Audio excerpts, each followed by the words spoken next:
everyone, welcome back to my channel. So I'm Jenny, I'm a second year medical resident and this is my husband Stan. Now a lot of you guys over the years have asked me to do a video including him, and you guys have so many questions for him. So I asked you on Insta stories to send me your questions, and so these are some of them that we're going to answer today. So if you're interested, keep on watching. All right, let's do this.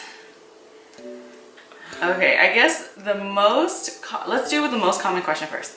The most common question everyone asks is, how do you handle having a partner that is a doctor, and what is your advice for those who have significant others in either med school or in residency or is a doctor or in medicine?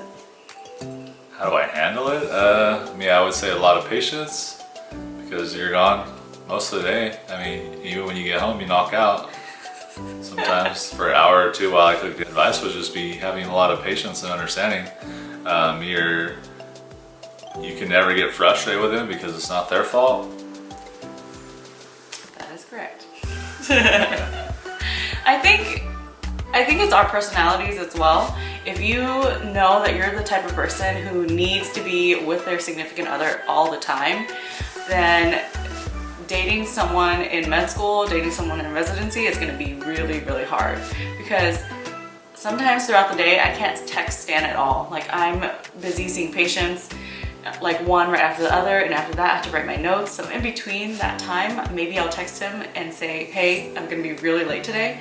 But other than that, like, we probably don't talk as much now that I'm in residency. Yeah. But we texted more when I was in med school.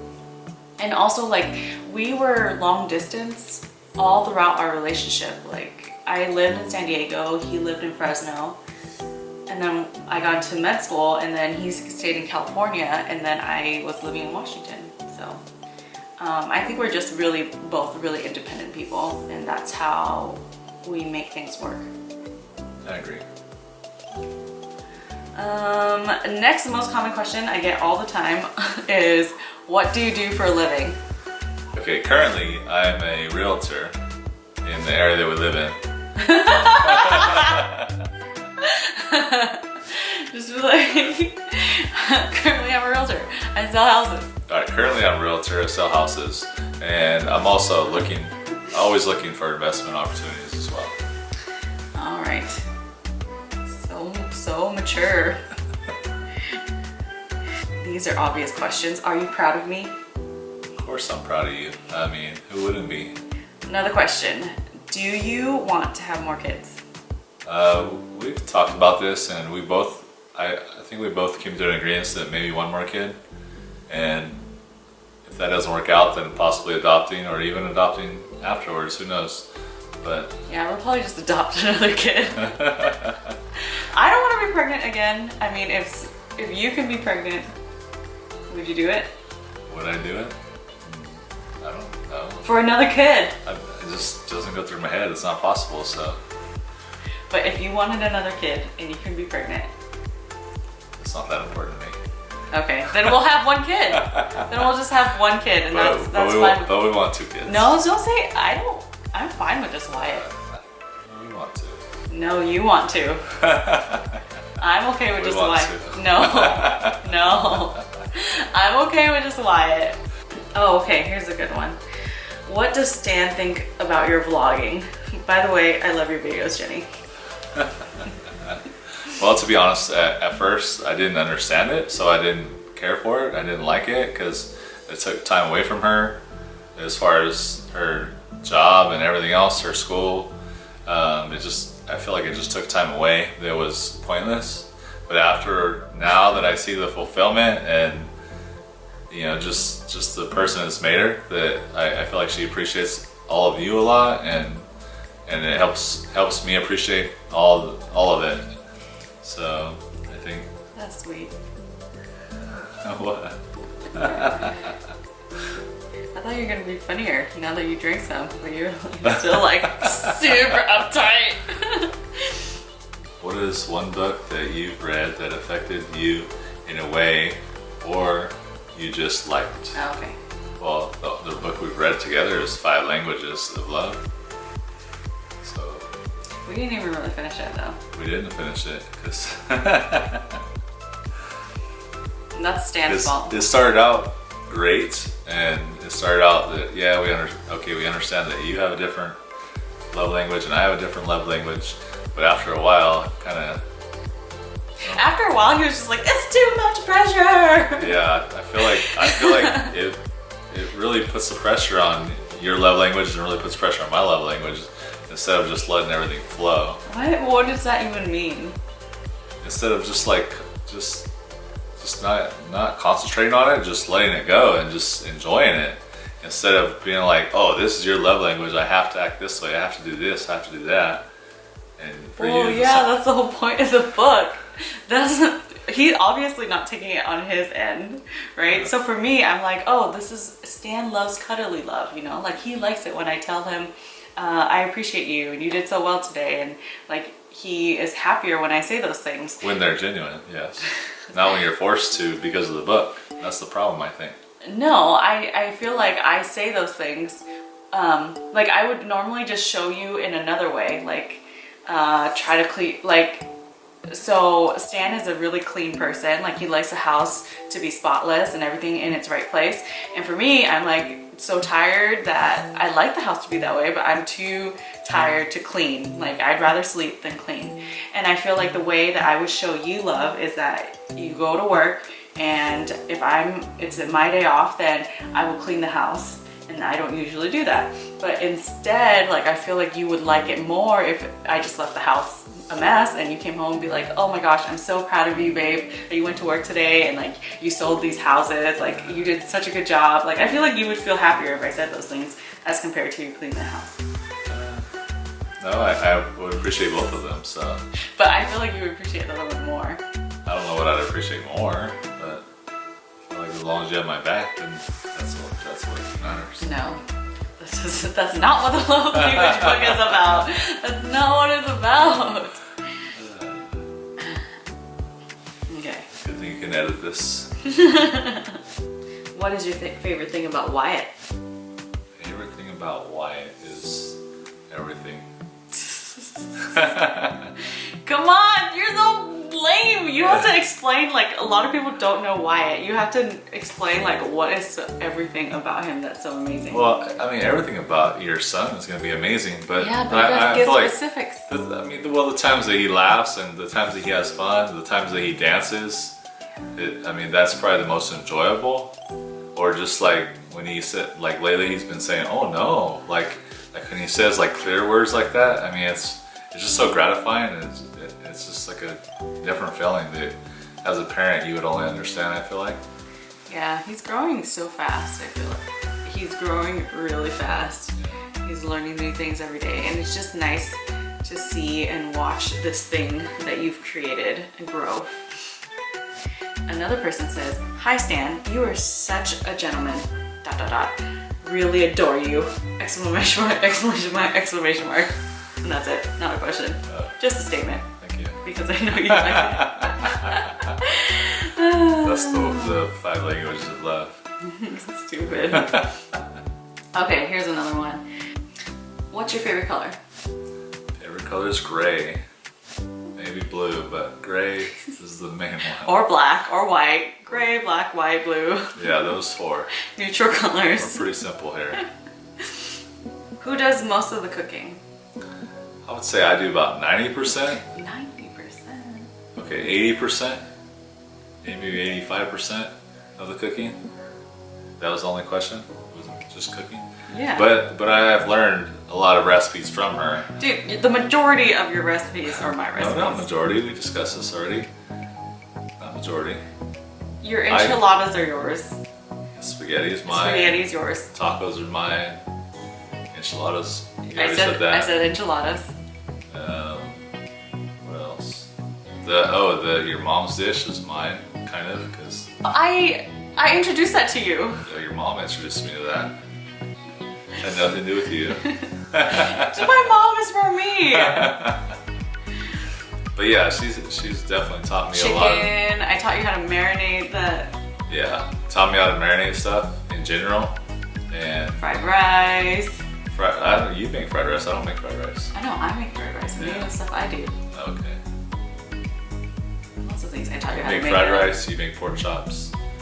But I do everything else. No, I make the salmon, the fish. I can still make the fish. Yeah, but I taught you how to make the fish. Yeah. So the majority of his I basically trained this. Yeah, which is fine. Honestly, it's so funny because my dad used to say that too. I trained your mom everything she knows. And then growing up, I was like, but mom's cooking is so much better. We'll see. When Wyatt gets older, he'll have to be the judge. But Yep. But my friends like my cooking. What, like hamburgers and hot dogs? Spaghetti. Oh, my pasta that I made for Ryan and Alexa. Remember that? No. Alexa said it was bomb. Oh yeah, she thinks everything's bomb though. That's true. She's not very picky. Favorite snack? Rapid, quick. Favorite snack? I don't have a favorite snack. I don't snack much. Yes, you do. You fucking snack all the time. You snack way more. No, I do not. You ate chips. You ate these jerky sticks. You eat those cheddar thingies. You eat those. No, when the fuck do I snack? The whole time before dinner, while I'm making dinner, I was like, dude, that's my dinner. That's like my whole dinner. Like, I'm not snacking because it's dinner. Oh, well, favorite snack is probably Cheez-Its, I guess. Jesus. Yeah. Dealing with people looking down on you for being, quote, less successful than your wife. Oh, man. What do you say about that? I feel like it's just a lack of information. I mean, everybody's gonna judge because she's a doctor. Obviously, she's very successful and it's hard to get to that point. But I feel like I'm a successful person as well. I mean, I paid for our wedding in cash, your ring in cash. Oh God, don't tell him. Dude, you're trying to get us robbed, trying to get me mugged. This fool. But I'm just saying, I've done just fine. We had a good amount of money, saved up, and we're doing fine. We're not struggling. We don't live paycheck to paycheck. So yeah. Basically, what he's trying to say is that people could think what they want to think. Yeah. Okay, and then, how tall are you? 6'3.5". 6'4". We always argue about this. Okay, this is probably the best one. How has having Wyatt changed your relationship with Jenny? Fuck, it made everything worse. I'm just kidding. I mean, go ahead. I mean, that's just such a question for every single person that's had a child, because it's going to change everybody's relationship. I mean, without even question. Yeah, but how? They're asking, how did having Wyatt change the relationship between us? I mean, it puts all the attention on him. It takes the attention off of us. Obviously we lose a lot of alone time. We lose a lot of privacy.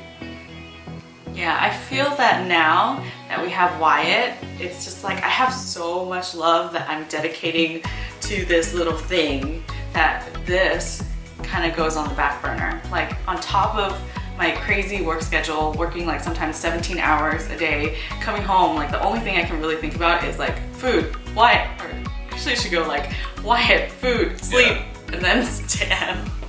And that's the harsh reality of it. And being busy in general, I feel like some days when I don't work, it's better. But that's not life. I have to work. So. Yeah, I agree. But yeah, it definitely. If your relationship is struggling, I do not suggest that you have a child, bring a child into this world, because some people think that it will make a relationship stronger. It will not. It will tear you apart. I disagree with that part, yeah. Oh, I mean, I agree with you. But yes. I was like, what? I disagree with the idea that it'll make your relationship stronger. Yeah. But it might make you appreciate that person more, but as far as everything else, that's, yeah. Appreciate me? Yeah, I mean, appreciate you as a mom. No. Like if you're having problems and you see how the mom is with her baby, then it makes you appreciate them more. And I guess we can re-ask this question. Advice for someone whose significant other is starting med school. Besides patience. Besides, you my answer. But I would say get used to FaceTiming and trying to be there for them as much as possible, and try and work out a schedule plan where you can try to see them at least once a month or maybe once every 2 months max. But I would say try and see them every once a month out of your schedule, and just like FaceTiming is important. Use technology. I think that's really hard especially because a lot of you guys watching are younger, and to like Stan, when we were dating, he already had an established business. And so he was making good income, and so he was able to fly to Washington at least once a month to visit me. But I know some of you who are watching don't necessarily are in the same boat. You know, money is a difficult topic, and to fly somewhere every month, it gets really expensive. So I would say do little things that show each other that you care. And for someone to be not in medicine, it's hard for them to understand like what we actually go through. And so my advice is just listen. Like the partner, just listen, because sometimes I don't need you to say anything. Like I'm just probably having a bad day, and I just need to know that there's someone there for me at the end of it. And I just need to know that I'm cared for, or I just need to know, I don't know, like I just need someone there to cry to vent to. You don't need to say anything at all. So yeah, good support system, understanding.